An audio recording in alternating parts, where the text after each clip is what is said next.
सतगुर की बाणी का यह अमृत फैसला है। सब कहते ने परमात्मा की कुदरत बेअंत है।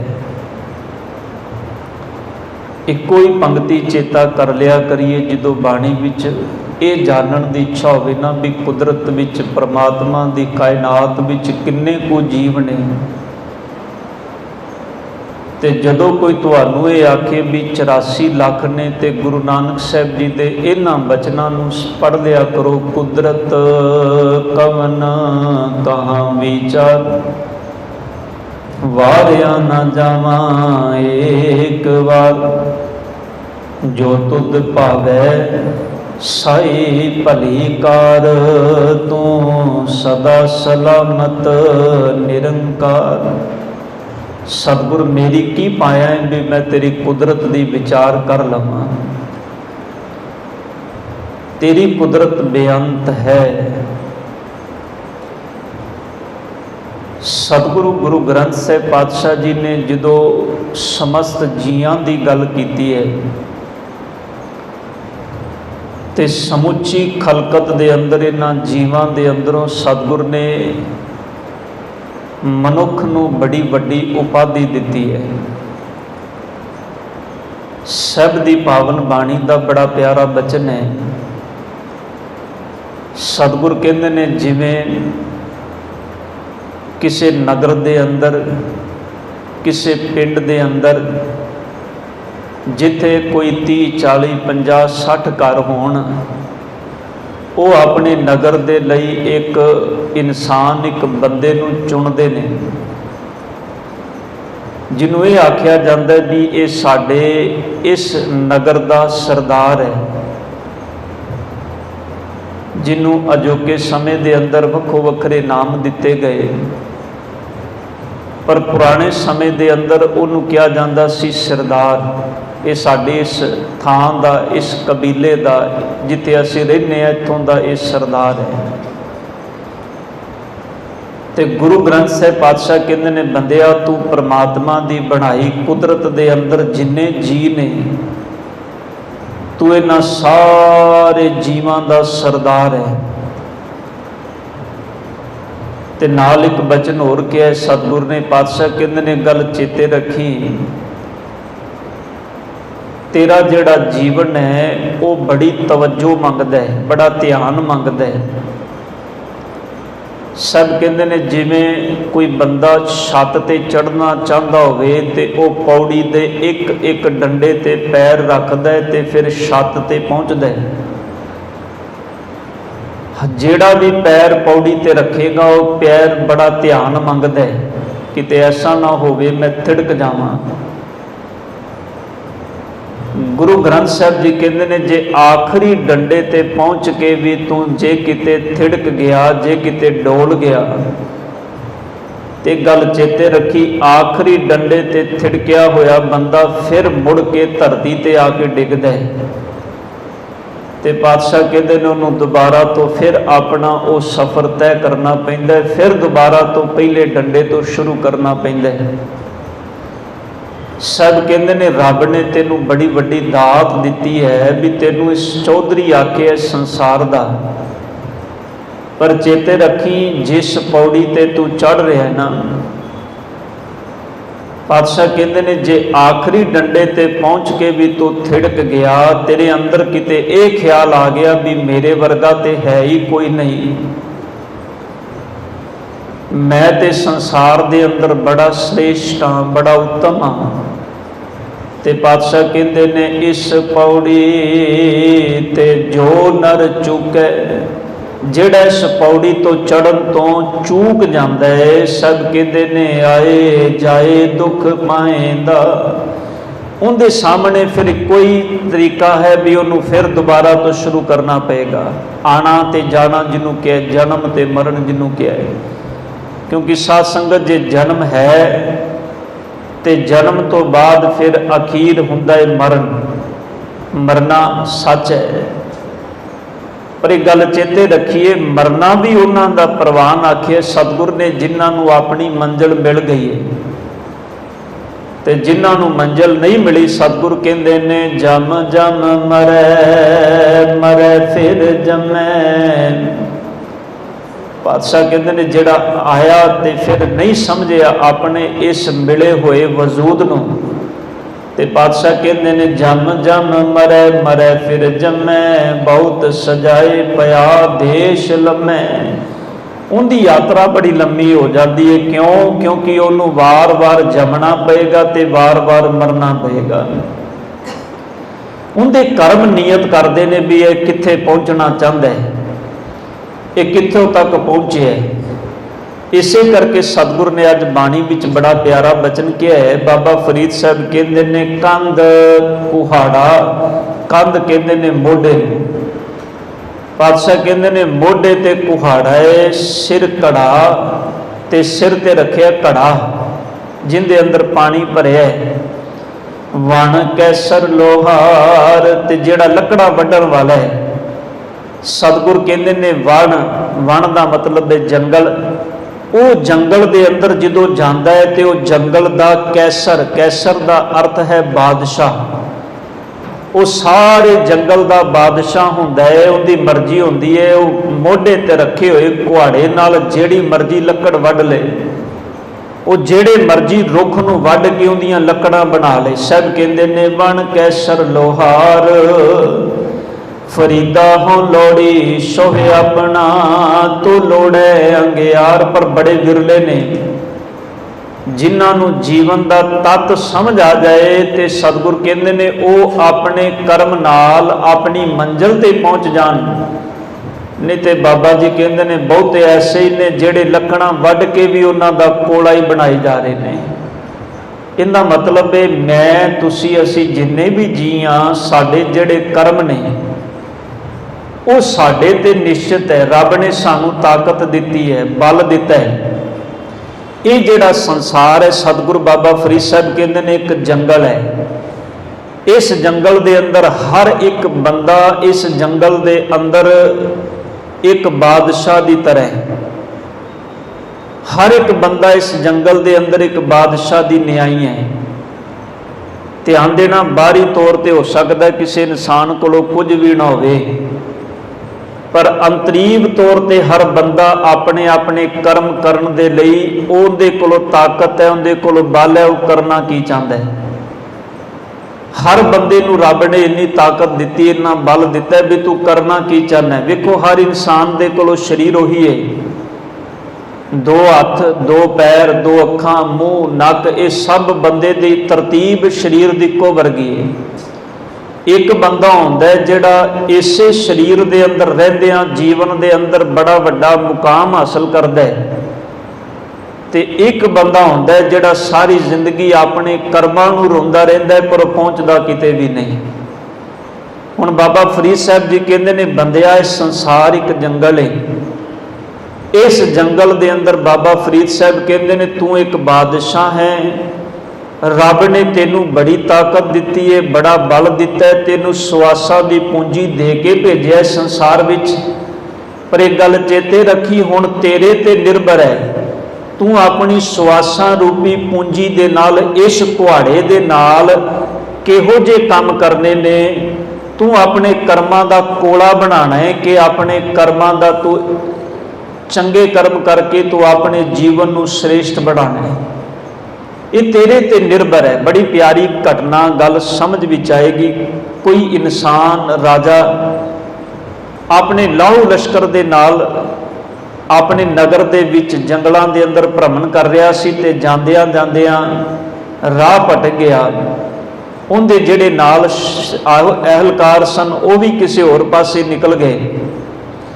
ਹੁਣ ਰਾਜਾ ਇਕੱਲਾ ਰਹਿ ਗਿਆ ਜੰਗਲ ਦੇ ਵਿੱਚ, ਤੇ ਬੜਾ ਚਿੰਤਾ ਤੁਰੇ, ਸ਼ਾਮ ਢਲਣ ਵਾਲੀ ਏ। ਸੋਚਦਾ ਵੀ ਮਨਾ ਜੇ ਰਾਤ ਪੈ ਗਈ ਤੇ ਪਤਾ ਨਹੀਂ ਕਿਸੇ ਜੰਗਲੀ ਜਾਨਵਰ ਦਾ ਸ਼ਿਕਾਰ ਹੀ ਨਾ ਬਣ ਜਾਏ ਤੂੰ। ਬੇਸ਼ੱਕ ਤੂੰ ਆਪਣੇ ਨਗਰ ਵਿੱਚ ਰਾਜਾ ਹੈ, ਤੇਰਾ ਹੁਕਮ ਚੱਲਦਾ ਹੈ, ਪ੍ਰਜਾ ਤੇਰੇ ਹੁਕਮ ਵਿੱਚ ਚੱਲਦੀ ਏ, ਪਰ ਇਸ ਜੰਗਲ ਦੇ ਅੰਦਰ ਰਹਿਣ ਵਾਲੇ ਸ਼ੇਰ ਨੂੰ, ਕਿਸੇ ਜੰਗਲੀ ਜਾਨਵਰ ਨੂੰ ਥੋੜਾ ਪਤਾ ਹੈ ਤੂੰ ਰਾਜਾ ਹੈ। ਉਹਨੇ ਤੇ ਤੇਰੇ ਅੰਦਰੋਂ ਆਪਣਾ ਆਹਾਰ ਵੇਖਣਾ ਹੈ, ਉਹਨੇ ਤੇ ਵੇਖਣਾ ਵੀ ਮੇਰੇ ਕਾਬੂ ਆਇਆ ਹੈ ਤੇ ਇਸ ਬੰਦੇ ਨੂੰ ਮਾਰ ਕੇ ਮੈਂ ਖਾ ਜਾਵਾਂ। बड़ी चिंता विच शाम जिवें जिवें ढलदी है तो उवें उवें चिंता विच भी बाहर किवें निकला। जंगल चों भटकदिया सुभावक एक इंसान इनू मिल गया। वो लकड़ा वड्डण वाला सी, जंगल दे अंदर लकड़ा वड्ढना उनदा नित दा कर्म सी। बड़ी जंगल दे अंदर तक रोज़ जाना, लकड़ा वड्ढणियां ते घर वापस आ जाना। उस लकड़हारे ने, लकड़ा वड्ढण वाले ने वेखिया ते वेख के जदों इहदे नाल मुलाकात की समझ गया भी बंदा कोई आम नहीं।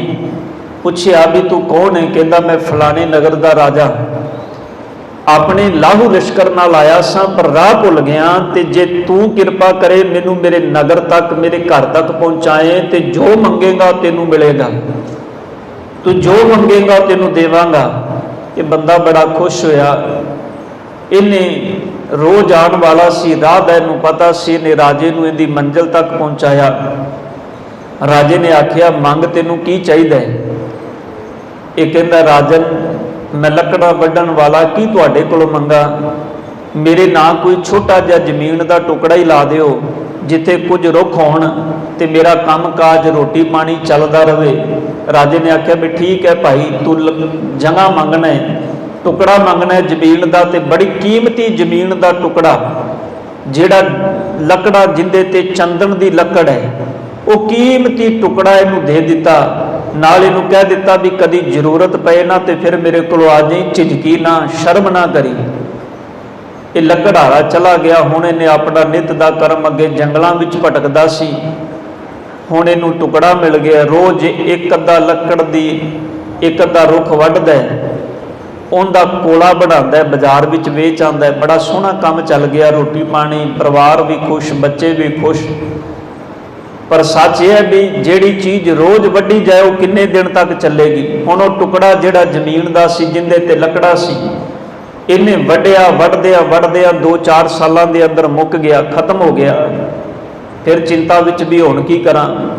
फिर राजे के दरबार में चला गया। राजन मैं उही आ जिन्हें तुहाडी जान बचाई सी, तुहाडे कोलों फिर कुछ मंगण आया। तुसीं कहा सी भी जदन किते जरूरत होवे आ जाए, तेरा बड़ा वड्डा परोपकार है, तू मेरी जान बचाई है। राजे ने जदों वेखिया ते कहन लगा भलिया मानसा, तेनू ते मैं जमीन का टुकड़ा दिता सी, वो जमीन का टुकड़ा वो सारी जिंदगी तेरे कोलों नहीं सी मुकना, जो कुछ उहदे अंदर सी। कहन लगे नहीं राजन, मेरा जिहड़ा काम है लकड़ां वड्ढणियां ते उहदा कोला बनाना ते बाजार विच वेचना, मैं तो उन्होंने लकड़ों का कोला बना के वेच चुका, हुण करा की, किन्ने दिन चलणगियां?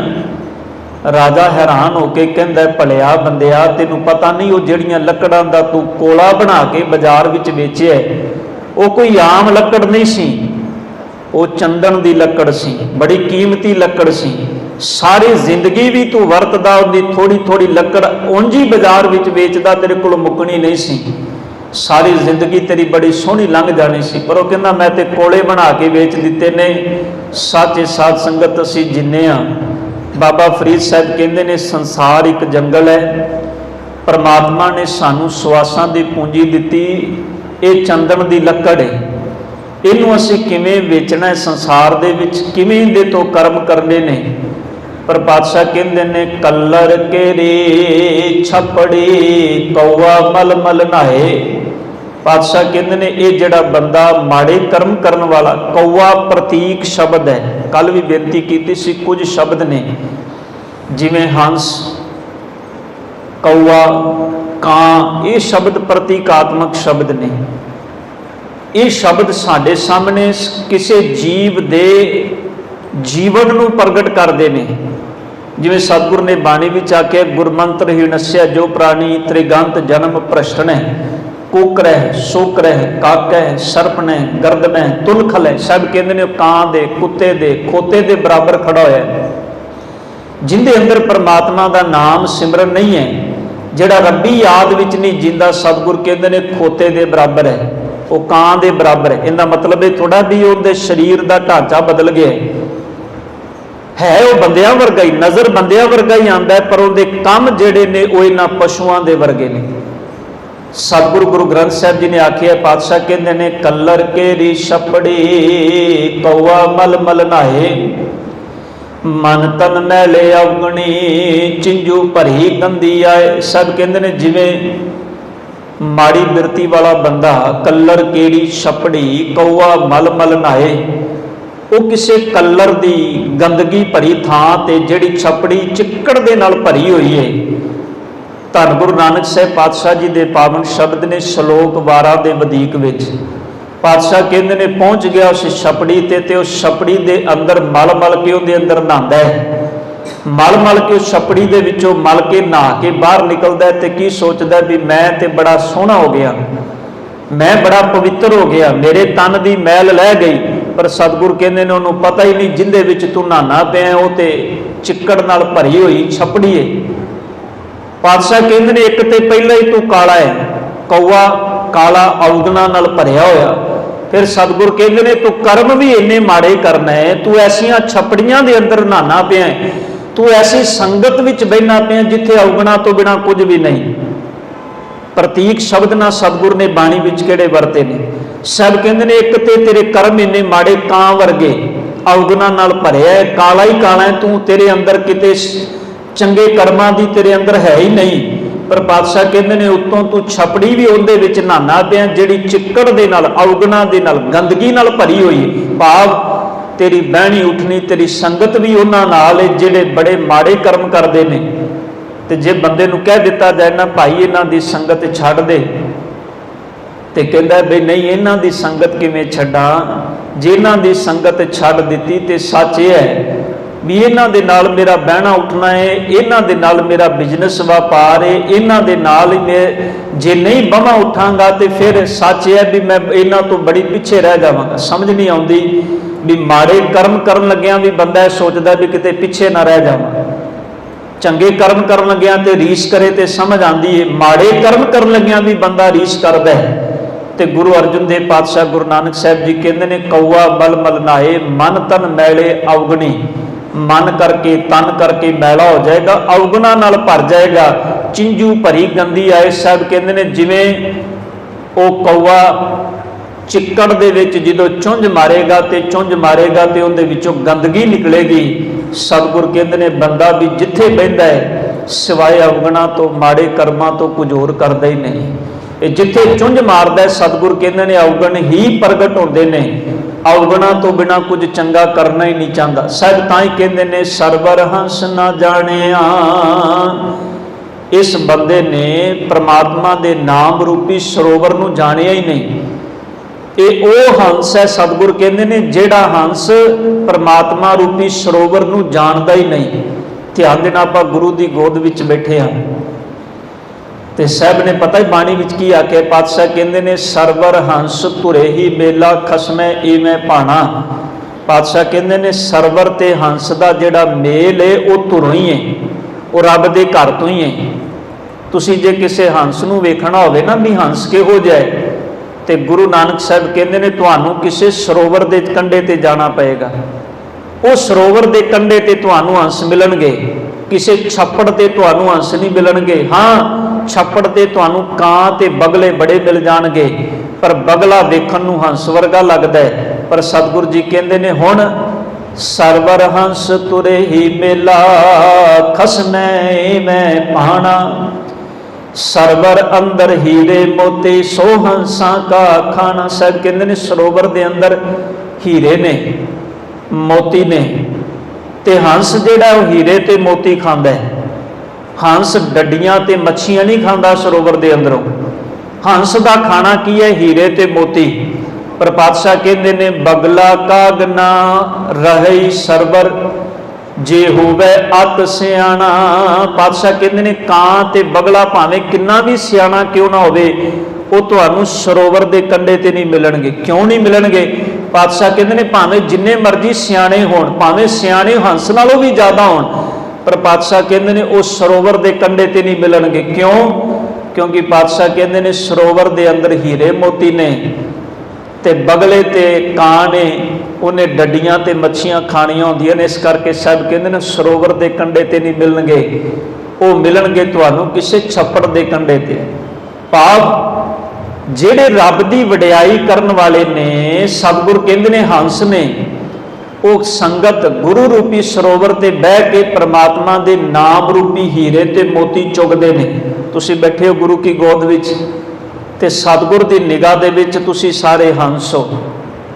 ਪਰ ਇਹ ਹੁਣ ਸਾਡੀ ਮੱਤ ਤੇ ਨਿਰਭਰ ਕਰਦਾ ਹੈ ਵੀ ਅਸੀਂ ਗੁਰੂ ਦੀ ਇਸ ਮੱਤ ਦੇ ਵਿੱਚੋਂ, ਗੁਰੂ ਦੇ ਗਿਆਨ ਵਿੱਚੋਂ ਹੀਰੇ ਮੋਤੀ ਚੁਗ ਕੇ ਜਾਣੇ ਨੇ ਕਿ ਨਹੀਂ ਜਾਣੇ। ਪਰ ਖਿਆਲ ਕਰਿਓ, ਇੱਥੇ ਬੈਠੇ ਸਾਰੇ ਹੰਸ ਨਹੀਂ, ਇੱਥੇ ਬੈਠੇ ਕੁਝ ਬਗਲੇ ਦੀ ਬਿਰਤੀ ਵਾਲੇ ਵੀ ਨੇ, ਕੁਝ ਕਾਂ ਦੀ ਬਿਰਤੀ ਵਾਲੇ ਵੀ ਨੇ। ਬਗਲੇ ਦੀ ਬਿਰਤੀ ਵਾਲਿਆਂ ਨੇ ਡੱਡੀਆਂ ਤੇ ਮੱਛੀਆਂ ਲੱਭਣੀਆਂ ਨੇ, ਉਹਨਾਂ ਨੇ ਇੱਥੋਂ ਵੀ ਔਗਣ ਹੀ ਲੱਭਣੇ ਨੇ। ਉਹਨਾਂ ਵੇਖਣਾ ਸਾਡੇ ਨਾਲ ਦਾ ਕਿਹੋ ਜਿਹਾ, ਜਿਹਦੇ ਨਾਲ ਬਹਿ ਕੇ 2 ਮਿੰਟ ਕਿਸੇ ਦੀ ਨਿੰਦਾ ਚੁਗਲੀ ਕਰ ਲਈਏ। ਉਹਨਾਂ ਨੇ ਇੱਥੇ ਬਹਿ ਕੇ ਵੀ ਔਗਣ। ਸਾਹਿਬ ਕਹਿੰਦੇ ਨੇ ਨਿਰਭਰ ਤੇਰੇ ਤੇ ਹੈ, ਤੂੰ ਹੰਸ ਬਣਨਾ ਹੈ ਕਿ ਬਗਲਾ ਬਣਨਾ ਹੈ ਕਿ ਕਾਂ ਬਣਨਾ ਹੈ। ਗੁਰੂ ਅਰਜਨ ਦੇਵ ਪਾਤਸ਼ਾਹ ਜੀ ਨੇ ਜਿਹੜੇ ਬਚਨ ਕਹੇ, ਬਾਬਾ ਫਰੀਦ ਸਾਹਿਬ ਕਹਿੰਦੇ ਨੇ ਕੰਧ ਕੁਹਾੜਾ ਸਿਰ ਘੜਾ। ਸਾਹਿਬ ਕਹਿੰਦੇ ਨੇ ਬੰਦਿਆ ਤੂੰ ਪ੍ਰਮਾਤਮਾ ਦੇ ਬਣਾਏ ਇਸ ਜੰਗਲ ਦਾ ਰਾਜਾ ਹੈ, ਤੂੰ ਬਾਦਸ਼ਾਹ ਇਸ ਜੰਗਲ ਦਾ।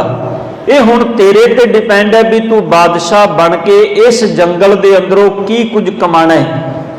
ਤੂੰ ਚੰਗਾ ਵਪਾਰ ਕਰਨਾ ਹੈ ਕਿ ਮਾੜਾ ਕਰਨਾ ਹੈ। ਤੂੰ ਇਸ ਜੰਗਲ ਦੇ ਅੰਦਰ ਦੀਆਂ ਲੱਕੜਾਂ ਦਾ ਕੋਲਾ ਬਣਾਉਣਾ ਹੈ ਕਿ ਇਸ ਜੰਗਲ ਦੇ ਅੰਦਰ ਚੰਗੇ ਕਰਮ ਕਰਕੇ ਪ੍ਰਮਾਤਮਾ ਦੇ ਘਰ ਦੇ ਵਿੱਚ ਇਸ ਚੰਦਨ ਦੀ ਲੱਕੜੀ ਨੂੰ, ਭਾਵ ਇਸ ਚੰਦਨ ਵਰਗੇ ਜੀਵਨ ਨੂੰ ਪ੍ਰਮਾਤਮਾ ਦੇ ਚਰਨਾਂ ਵਿੱਚ ਸੁਰਖਰੂ ਕਰਕੇ ਲੈ ਕੇ ਜਾਣਾ ਹੈ।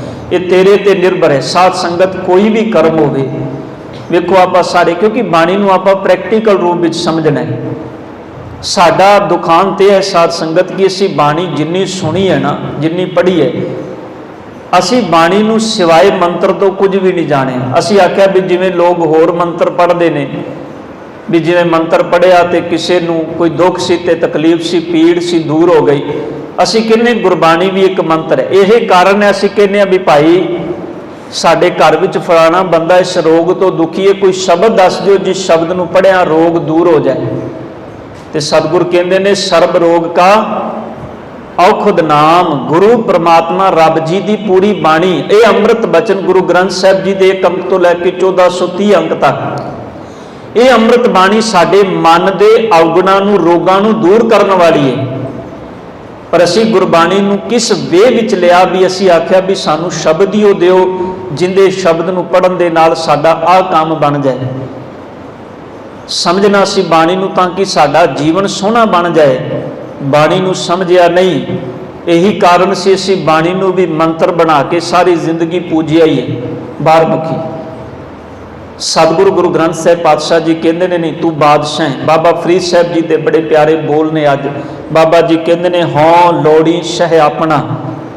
ਇਸ ਜੰਗਲ ਦੇ ਅੰਦਰ ਮੈਂ ਸਦਾ ਆਪਣੇ ਮਾਲਕ ਨੂੰ ਲੋੜਦਾ। ਇਸ ਸਵਾਸਾਂ ਦੀ ਪੂੰਜੀ ਦੇ ਨਾਲ ਸਦਾ ਰੱਬ ਨੂੰ ਚੇਤੇ ਕਰਨਾ, ਚੰਗੇ ਗੁਣਾਂ ਨੂੰ ਚੇਤੇ ਕਰਨਾ, ਪ੍ਰਮਾਤਮਾ ਦੇ ਗੁਣਾਂ ਨੂੰ ਵੀ ਹਾਜਨਾ। ਪਰ ਪਾਤਸ਼ਾਹ ਕਹਿੰਦੇ ਨੇ ਤੂੰ ਲੋੜ ਹੈ ਅੰਗਿਆਰ ਹੈ ਬੰਦਿਆ, ਤੂੰ ਕੋਲੇ ਬਣਾਈ ਜਾ ਰਿਹਾ ਹੈ। ਭਾਵੇਂ ਵੀ ਤੂੰ ਆਪਣੀ ਸਵਾਸਾਂ ਰੂਪੀ ਪੂੰਜੀ ਨੂੰ ਅਜਾਈ ਗਵਾਈ ਜਾ ਰਿਹਾ। ਹੁਣ ਸਤਿਗੁਰ ਕਹਿੰਦੇ ਨੇ ਕਰਨਾ ਤੂੰ ਹੈ, ਤੂੰ ਆਪਣੇ ਜੀਵਨ ਵਿੱਚ ਕੀ ਕਰਨਾ ਚਾਹੁੰਦਾ ਹੈ, ਕਿਸ ਮੁਕਾਮ ਤੇ ਪਹੁੰਚਣਾ ਚਾਹੁੰਦਾ ਹੈ। ਇਹਨਾਂ ਸਵਾਸਾਂ ਦੇ ਨਾਲ ਤੂੰ ਪ੍ਰਮਾਤਮਾ ਨੂੰ ਚੇਤੇ ਕਰਨਾ ਚਾਹੁੰਦਾ ਹੈ, ਰੱਬ ਨਾਲ ਜੁੜਨਾ ਚਾਹੁੰਦਾ ਹੈ ਕਿ ਝੂਰਨਾ ਚਾਹੁੰਦਾ ਹੈ ਸਾਰੀ ਜ਼ਿੰਦਗੀ। ਵੇਖੋ ਕਿਸੇ ਬੰਦੇ ਨੂੰ ਕੋਈ ਨਾਮ ਲੈ ਕੇ ਪੁਕਾਰ ਦਿਓ ਨਾ, ਉਹ ਜਾਤ ਕਰਕੇ, ਵਰਨ ਕਰਕੇ ਸਮਾਜ ਅੰਦਰ ਬੜਾ ਛੋਟਾ ਹੋਵੇ। ਮੈਂ ਸਮਾਜ ਅੰਦਰ ਕਿਹਾ ਹੈ, ਰੱਬ ਦੀ ਨਿਗਾਹ ਵਿੱਚ ਤੁਸੀਂ ਜਿੰਨੇ ਸਾਰੇ ਇੱਕ ਬਰਾਬਰ ਹੋ। ਇੱਥੇ ਬੈਠਣ ਵਾਲੇ ਦਾ ਰੱਬ ਪ੍ਰਮਾਤਮਾ ਦੇ ਚਰਨਾਂ ਵਿੱਚ ਇਹ ਨਹੀਂ ਪੁੱਛਿਆ ਜਾਂਦਾ ਪ੍ਰਮਾਤਮਾ ਦੇ ਦਰ ਤੇ ਵੀ ਇਹਦੀ ਜਾਤ ਕਿਹੜੀ ਹੈ ਤੇ ਪ੍ਰਵਾਨ ਹੋਏਗਾ, ਇਹਦਾ ਧਰਮ ਕਿਹੜਾ ਤੇ ਪ੍ਰਵਾਨ। ਇੱਥੇ ਤੇ ਵੇਖਿਆ ਜਾਂਦਾ ਵੀ ਇਹਦੇ ਕਰਮ ਕੈਸੇ ਨੇ। ਬਾਬਾ ਫਰੀਦ ਕਬੀਰ ਸਾਹਿਬ ਜੀ ਦਾ ਇੱਕ ਬੜਾ ਪਿਆਰਾ ਸ਼ਬਦ ਹੈ। ਕਬੀਰ ਜੀ ਕਹਿੰਦੇ ਨੇ ਕਬੀਰ ਜਾਤ ਜੁਲਾਹਾ। ਲੋਕ ਇਹ ਕਹਿੰਦੇ ਨੇ ਵੀ ਬਾਬਾ ਕਬੀਰ ਜੀ ਤੇਰੀ ਜਾਤ ਜੁਲਾਹਾ ਹੈ, ਤੂੰ ਬੜੀ ਨੀਵੀਂ ਜਾਤ ਦਾ ਹੈ। ਤੇ ਬਾਬਾ ਕਬੀਰ ਸਾਹਿਬ ਕਹਿੰਦੇ ਨੇ ਹਉ ਮੈਂ ਬਲਿਹਾਰ ਜਾਣਾ, ਮੈਂ ਸਦਕੇ ਜਾਣਾ ਇਸ ਜਾਤ ਤੋਂ। ਧਿਆਨ ਦੇਣਾ, ਹੁਣ ਆਮ ਬੰਦਾ ਝੂਰੇਗਾ, ਉਹਦੇ ਅੰਦਰ ਦੁੱਖ ਤੇ ਤਕਲੀਫ ਪੈਦਾ ਹੋਏਗੀ ਵੀ ਇਹਨੇ ਮੈਨੂੰ ਕਿਉਂ ਆਖਿਆ। ਇੱਥੋਂ ਤੱਕ ਸਾਧ ਸੰਗਤ ਕਿਸੇ ਬੰਦੇ ਦਾ ਕੋਈ ਕਿੱਤਾ ਹੋਵੇ ਨਾ ਤੇ ਸਮਾਜਿਕ ਤੌਰ ਤੇ ਕਿੱਤਾ ਬੜਾ ਨੀਵਾਂ ਹੋਵੇ, ਕੰਮ ਬੜਾ ਮਾੜਾ ਹੋਵੇ, ਤੁਸੀਂ ਉਹਨੂੰ ਉਸ ਕੰਮ ਤੋਂ ਪੁਕਾਰਦੇ ਹੋ, ਬੰਦਾ ਤਿਲਮਿਲਾ ਉੱਠਦਾ, ਕਹਿੰਦਾ ਤੂੰ ਮੈਨੂੰ ਇਸ ਤਰ੍ਹਾਂ ਕਿਉਂ ਕਿਹਾ ਹੈ। ਪਰ ਸਤਿਗੁਰੂ ਜੀ ਕਹਿੰਦੇ ਨੇ ਮੈਂ ਬਲਿਹਾਰ ਜਾਣਾ। ਬਾਬਾ ਕਬੀਰ ਸਾਹਿਬ ਕਹਿੰਦੇ ਨੇ ਬਲਿਹਾਰੀ ਇਸ ਜਾਤ ਕੋ ਜੇ ਜਪਿਆ ਸਿਰਜਣਹਾਰ ਮੈਂ ਕੁਰਬਾਨ ਜਾਣਾ ਇਸ ਜਾਤ ਤੋਂ ਜਿਸ ਜਾਤ ਵਿੱਚ ਰਹਿ ਕੇ ਮੈਂ ਰੱਬ ਨੂੰ ਚੇਤੇ ਕੀਤਾ। ਦੁਨੀਆ ਦੇ ਲੋਕੋ ਇੱਕ ਵਾਰ ਨਹੀਂ, ਤੁਸੀਂ ਹਜ਼ਾਰਾਂ ਵਾਰ ਮੈਨੂੰ ਜਲਾਹ ਆਖੋ, ਮੈਂ ਰਤਾ ਵੀ ਰੰਜ ਨਹੀਂ ਕਰਾਂਗਾ, ਮੈਂ ਰਤਾ ਮਾਤਰ ਵੀ ਤੁਹਾਡੇ ਤੇ ਗੁੱਸਾ ਨਹੀਂ ਕਰਾਂਗਾ, ਕਿਉਂਕਿ ਮੈਂ ਸਦਕੇ ਜਾਣਾ ਇਸ ਜਾਤ ਤੋਂ, ਇਸ ਜਾਤ ਵਿੱਚ ਰਹਿ ਕੇ ਮੈਂ ਰੱਬ ਦੇ ਘਰ ਤੱਕ ਪਹੁੰਚਿਆ। ਇਹ ਹੁੰਦਾ ਹੈ ਪੋਜ਼ਿਟਿਵਿਟੀ ਪੈਦਾ ਕਰਨੀ, ਕਿਸੇ ਵੀ ਚੀਜ਼ ਦੇ ਵਿੱਚੋਂ ਸਕਾਰਾਤਮਕਤਾ ਪੈਦਾ ਕਰਨੀ। ਇਹ ਹੁਣ ਸਾਡੇ ਤੇ ਡਿਪੈਂਡ ਹੈ। ਸਾਡੇ ਜੀਵਨ ਵਿੱਚ ਤੇ ਛੋਟੀ ਜਿਹੀ ਪੀੜਾ ਆ ਜਾਏ, ਅਸੀਂ ਮਿੰਟ ਨਹੀਂ ਲਾਉਂਦੇ ਥਾਂ ਬਦਲਣ ਲੱਗੇ ਹਾਂ, ਅਸੀਂ ਫਿਰ ਲੱਭਣੇ ਆ ਸੰਸਾਰ ਅੰਦਰੋਂ ਕੋਈ ਹੋਰ ਥਾਂ ਮਿਲ ਜਾਏ। ਜਦ ਕਿ ਸਤਿਗੁਰ ਕੀ ਬਾਣੀ ਪੜ੍ਹੀ ਹੁੰਦੀ ਤੇ ਮੇਰੇ ਸਾਹਿਬ ਕਹਿੰਦੇ ਨੇ, ਜੇ ਸੁਖ ਦੇ ਤਾਂ ਤੁਝੈ ਅਰਾਧੀ, ਦੁੱਖ ਵੀ ਤੁਝੈ ਧਿਆਈ। ਪਰ ਸਾਡਾ ਦੁਖਾਂਤ ਇਹ ਹੈ ਵੀ ਅਸੀਂ ਬਾਣੀ ਪੜ੍ਹੀ ਕੋਈ ਨਹੀਂ, ਅਸੀਂ ਤੇ ਇਸ ਗੱਲ ਤੇ ਨਿਰਭਰ ਹੋ ਗਏ ਵੀ ਸਾਨੂੰ ਪੜ੍ਹ ਕੇ ਵੀ ਕੋਈ ਹੋਰ ਸੁਣਾ ਦੇ। ਸੱਚ ਹੀ ਹੈ ਨਾ ਸਾਧ ਸੰਗਤ, ਅਸੀਂ ਕਿੰਨੇ ਆ ਜਿਹੜੇ ਘਰਾਂ ਦੇ ਵਿੱਚ ਕਦੀ ਆਖੀਏ ਵੀ ਹਾਂ ਹੁਣ ਘਰ ਦੇ ਸਾਰੇ ਜੀ ਕੋਈ ਸਮਾਂ ਆਇਆ ਵੀ ਚਲੋ ਹੁਣ ਆਪਾਂ ਰਲ ਮਿਲ ਕੇ ਬਾਣੀ ਸਹਿਜ ਪਾਠ ਰੂਪ ਵਿੱਚ ਪੜ੍ਹ ਹੀ ਲਈਏ। ਨਹੀਂ, ਅਸੀਂ ਕਹਿੰਦੇ ਹਾਂ ਵੀ ਭਾਈ ਅਖੰਡ ਪਾਠ ਕਰਵਾ ਲਓ, ਪੜ੍ਹਨ ਵਾਲੇ ਪੜ੍ਹ ਕੇ ਚਲੇ ਜਾਣਗੇ, ਆਪਾਂ ਆਪਣੇ ਕੰਮ ਥੋੜ੍ਹਾ ਛੱਡ ਸਕਨੇ ਆ। ਔਰ ਇੰਨੀ ਵੱਡਾ ਵਿਡੰਬਣਾ ਹੈ ਸਾਡੇ ਜੀਵਨ ਦੀ ਵੀ ਅਖੰਡ ਪਾਠ ਰੱਖਿਆ ਵੀ ਹੋਵੇ, ਜੇ ਗੁਰਦੁਆਰੇ ਰਖਾਇਆ ਤੇ ਫਿਰ 3 ਦਿਨ ਗੁਰਦੁਆਰੇ ਕੋਈ ਨਹੀਂ ਆਣਾ। ਤੇ ਸੱਚ ਇਹ ਹੈ ਵੀ ਜਿੱਦਣ ਭੋਗ ਪੈਣਾ ਹੋਏਗਾ ਨਾ, ਉਹ ਦਿਨ ਸੰਗਤ ਦੇ ਵਿੱਚੋਂ ਹੀ ਜਦੋਂ ਸ਼ੁਰੂ ਹੋਏਗਾ ਸ਼ਲੋਕ ਮਹਲਾ 9ਵਾਂ, ਤੇ ਇੱਕ ਦੂਜੇ ਨੂੰ ਫਿਰ ਕੂਨੀਆਂ ਮਾਰਨਗੇ ਵੀ ਜਾ ਤੂੰ ਹੁਣ ਚੋਰ ਸਾਹਿਬ ਫੜ ਲਾ, ਤੇ ਹੁਣ ਤੂੰ ਚੋਰ ਸਾਹਿਬ ਫੜ ਲਾ। ਜੇ ਉਹਨਾਂ ਫੜੀ ਤੇ ਪਤਾ ਨਹੀਂ ਕੀ ਹੋ ਜਾਣਾ ਹੈ। ਸੱਚ ਇਹ 3 ਦਿਨ ਹੋ ਗਏ ਨੇ ਤੂੰ ਗੁਰੂ ਦੇ ਨੇੜੇ ਨਹੀਂ ਆਇਆ, ਤੇ ਅੱਜ ਚੋਰ ਸਾਹਿਬ ਫੜ ਕੇ ਤੂੰ ਗੁਰੂ ਨੂੰ ਪ੍ਰਵਾਨਗੀ ਲੈਣਾ ਚਾਹੁੰਦਾ ਹੈ। ਸਭ ਕਹਿੰਦੇ ਨੇ ਕਿੰਨਾ ਸੁਣਿਆ ਤੂੰ ਬਾਣੀ ਦੇ ਵਿੱਚੋਂ।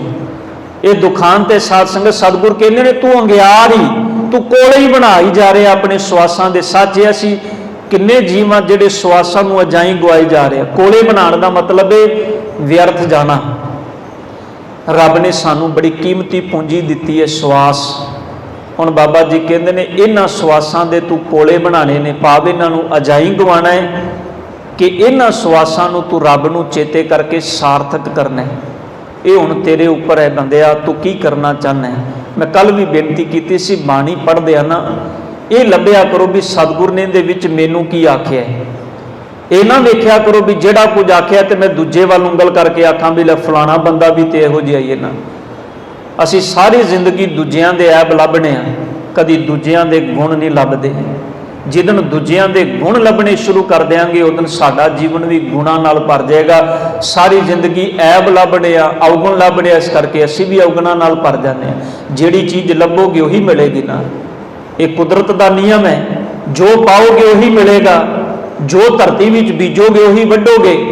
ਤੇ ਜਿਹੋ ਜਿਹਾ ਇਹਨਾਂ ਅੱਖਾਂ ਨਾਲ ਵੇਖੋਗੇ ਉਹੋ ਜਿਹਾ ਤੁਹਾਨੂੰ ਦਿਸੇਗਾ।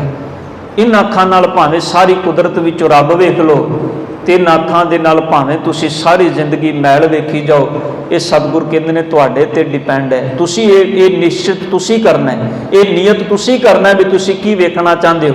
ਹਾਂ, ਗੁਰੂ ਇਹਦੇ ਵਿੱਚ ਸਾਡੀ ਮਦਦ ਕਰਦਾ ਹੈ। ਗੁਰੂ ਸਾਨੂੰ ਦ੍ਰਿਸ਼ਟੀ ਦਿੰਦਾ ਹੈ ਵੇਖਣ ਦੀ। ਗੁਰੂ ਦੱਸਦਾ ਹੈ ਨੇਤਰੋ ਮੇਰਿਓ ਹਰ ਤੁਮ ਮੈਂ ਜੋਤ ਧਰੀ ਹਰ ਬਿਨ ਅਵਰ ਨਾ ਦੇਖੋ ਕੋਈ। ਗੁਰੂ ਸਾਨੂੰ ਦੱਸਦਾ ਹੈ ਸ਼ਰਵਨੋ ਮੇਰਿਓ ਸੱਚ ਹੈ ਸੁਣਨੇ ਨੋ ਬਿਠਾਏ। ਗੁਰੂ ਨੇ ਸਾਨੂੰ ਸੀਸਾ ਦਿਖਾਣਾ ਹੈ।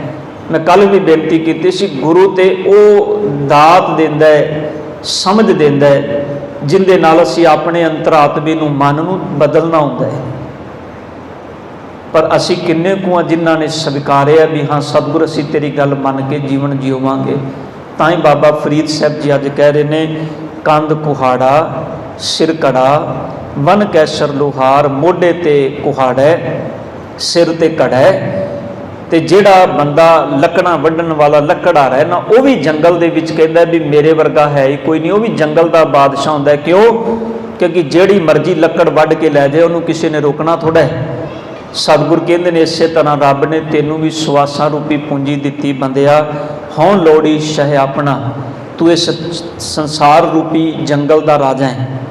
ਇਸ ਜੰਗਲ ਦੇ ਰਾਜ ਭਾਗ ਦੇ ਵਿੱਚ ਤੂੰ ਆਪਣੀ ਸਵਾਸਾਂ ਰੂਪੀ ਪੂੰਜੀ ਦਾ ਕੋਲਾ ਬਣਾਉਣਾ ਹੈ, ਅਜਾਈ ਗਵਾਉਣਾ ਹੈ, ਜਾਂ ਇਹਦੇ ਨਾਲ ਰੱਬ ਨੂੰ ਚੇਤੇ ਕਰਕੇ ਇਹਨੂੰ ਚੰਗਾ ਪਾਸੇ ਲੈ ਕੇ ਜਾਣਾ ਹੈ। बाबा फरीद साहब कहते हैं बंदिया तेरे ते निर्भर है, ये तू करना है, तू किस पासे जाना चाहना है। सिर्फ बाबा फरीद साहब जी ने सानू एक इंडीकेशन दिता है, एक इशारा दिता है, उन्होंने समझना ते कमाना ये साडा सारिਆਂ ਦਾ फर्ज है। सतगुर कृपा करन, इन्हां पावन बचनों को समझण दी दात बाबा फरीद साहब जी अपने अमृत बाणी दे राहीं बख्शिश करन। होईयां गलतियां बख्श लैणियां। साध संगत जी कल नूं सोमवार हफ्तावारी दीवान ने, कल रात नूं 8 तो 9 बजे तक भाई गोबिंद सिंह जी खन्ने वाले उन्होंने कीर्तन की हाज़री भरनी है। इतनी बेनती प्रवान करनी जी। वाहिगुरू जी का खालसा